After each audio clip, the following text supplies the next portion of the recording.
What's up, YouTube? Southern Comic Geek coming to you with the next installment in the Uncanny X-Men display of my collection. And so this is episode 4. And before we get started, I do want to say and ask that you would go ahead and hit that like button. Also hit the subscribe button if you haven't already done so, and hit that bell notification so when videos like this drop, you'll be one of the first people to know. I do appreciate everybody taking the time to watch this and other videos that I've been dropping, displaying all of my Uncanny X-Men collection. So this video starts with issue number 300. So let's get started. So with 300, we have the hologram version. We got 301,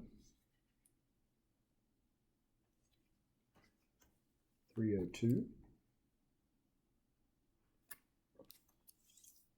303. This is one I want to get a Pressman variant. So Pressman, for those of you who might not be familiar, was a board game back in the 90s, and they had free comics on the inside of there, and they were done in gold. So this is one of the issues that you could have gotten the Pressman variant on. 304, some hologram goodness. This is where Colossus, after the death of his sister, which happened in the previous issue, decides that he wants to join Magneto for a little while. So surprises everybody with that. 305, this is the first Phalanx. Notice new stuff. 306, 307, 308, the direct edition, 308, the newsstand edition, 309. This is where they kind of retcon this girl who was a member of the Acolytes of Magneto as a love interest of Professor Xavier's in the past. 310, 311, 312, the newsstand edition, 312, the direct edition, 313, 314. And this one, the writer wanted to take Iceman in a different direction, and the heads at Marvel were not really hearing about that. So the way he was able to get his way was to have Emma Frost go into his mind and take over his body there for a little while. And so she was able to do and kind of go that direction. And then it was kind of inherent that they had to keep it. Then Iceman got back into his own body. So 315, the newsstand edition, the direct edition, and this is 316, newsstand edition, 316, the direct edition, 317, the newsstand edition. This is the Phalanx Covenant rather, and they had those digital hologram looking covers on those from back in the day. And 317, the direct edition. 318, this is where Jubilee leaves the X-Men to join Generation X, which was started up after the events of the Phalanx Covenant. 319, newsstand action there. 320, this is the first part of the Legion quest, which leads into Age of Apocalypse. This is 320, the Wizard edition.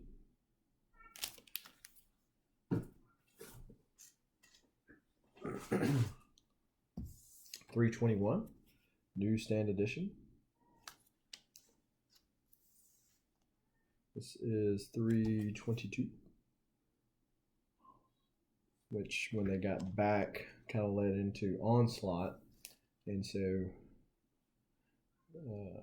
they didn't know at that time who Onslaught was. So 323.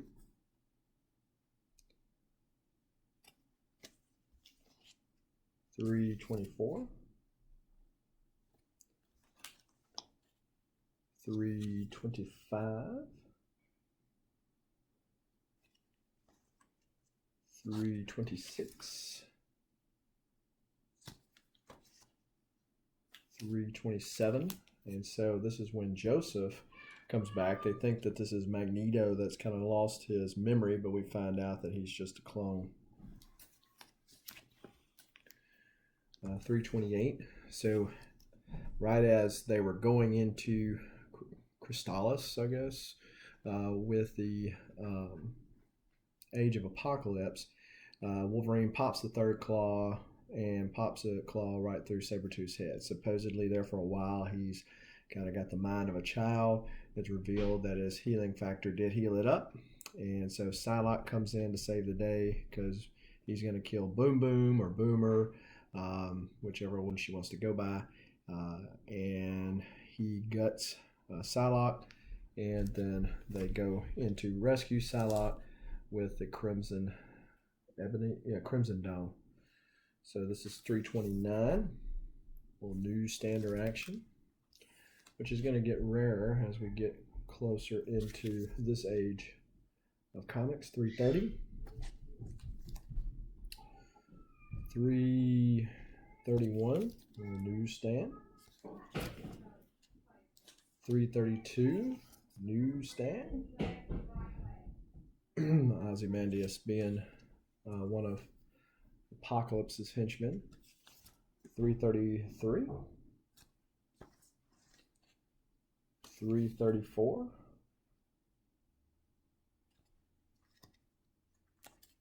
335. This is phase 1 of Onslaught there.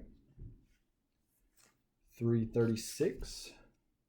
So Onslaught takes X-Man and then Franklin Richards to rewrite reality. 337.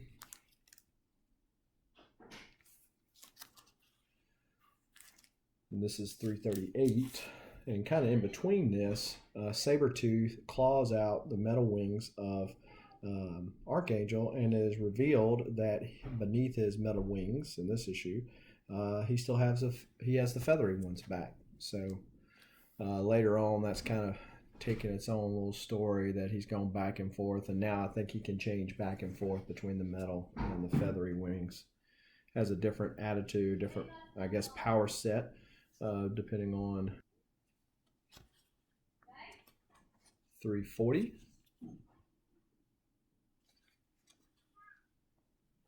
341.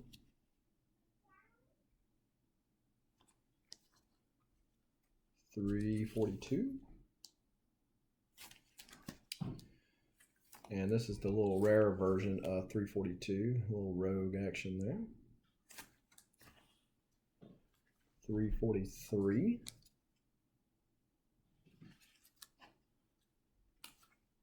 344. 345. Introduction of Maggot, who has probably one of the strangest skill sets aside from Gold Balls. But at least with Gold Balls in the Hickman era of X-Men, at least he has a use. Maggot still doesn't really have a use.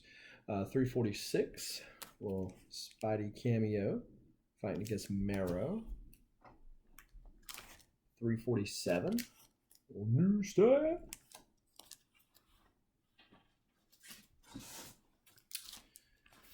348, newsstand. 349, and of course, looking at the year that this came out, Appetites for Destruction was kind of a reference to, is it Guns N' Roses that had that album?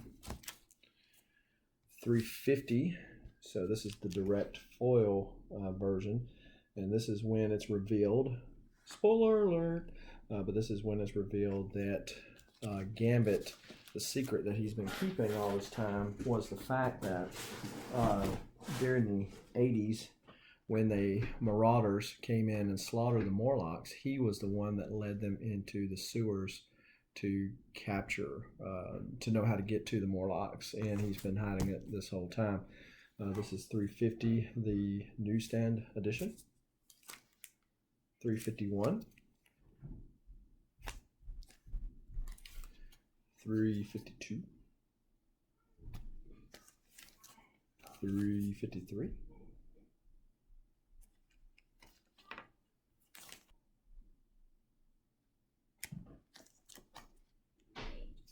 355.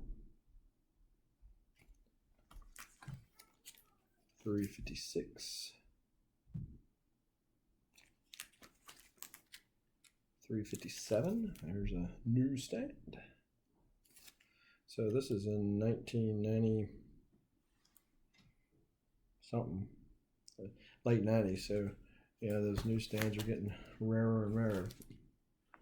So this is 358. So there for a while, Bishop and so Deathbird had a little thing going on there.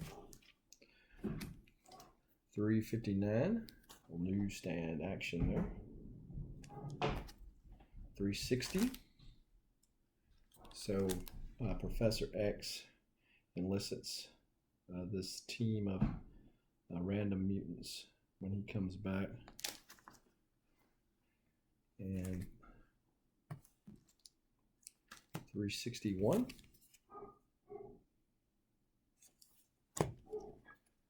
362. This starts the hunt for Xavier. They know he's back, but he's using some of the mutants that Onslaught had used, like Post and the Blob and Mimic. 363. 364. 365. 366. Still get a newsstand in there every now and then. 367. So Magneto and Joseph revealed that Joseph was a clone. 368. The Zadaline that was trying to get back at Magneto, and so they cloned him. Wolverine's not too happy to find out that Magneto's still alive and wants to gut him over ripping the adamantium from him there. 369. 370. 371. This is Warlock, Doug and Warlock, or Doug Lock, put together, and Hickman's going to somehow use that. It was kind of revealed in Giant Size X-Men, Nightcrawler. So it's kind of revealed that he's going to do something with the Phalanx. 372. 373. Re-enter Mikhail Rasputin. 374. 375. And 376 starts the Apocalypse 12, which was a pretty good story. Apocalypse puts 12 mutants together. He's going to end up making the ultimate him. To take over Cable. Cyclops steps in, saves the day, and him and takes him down, and it's thought that Cyclops is dead for a little while. So Apocalypse, the 12, this is 377, and then the alternate cover, 377. And 378.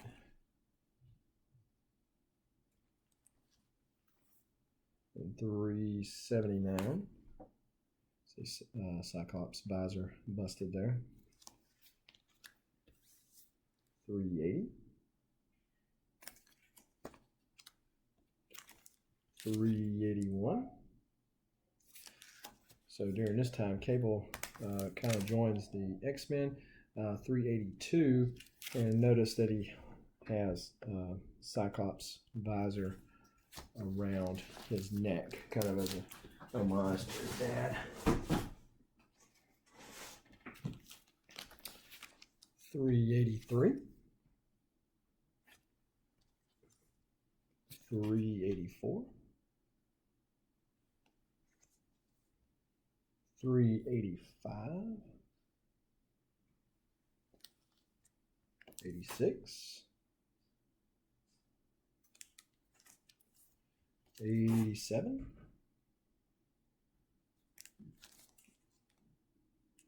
88,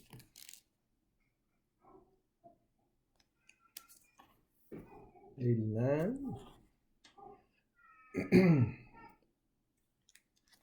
and then 390 is where Colossus commits suicide in order to create the vaccine for the legacy virus. Stays dead for a little bit. 391, I believe this is where it's revealed Cyclops is indeed still alive. There for a little while, he's kind of more of the butthole Cyclops because of Apocalypse, and then later on they rewrite him to be that way until he died. 392, 393,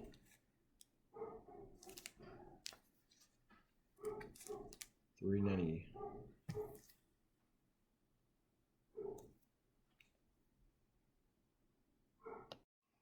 We got 394. It just happened in his dreams. 395. Little Barry Windsor Smith goodness there. 396.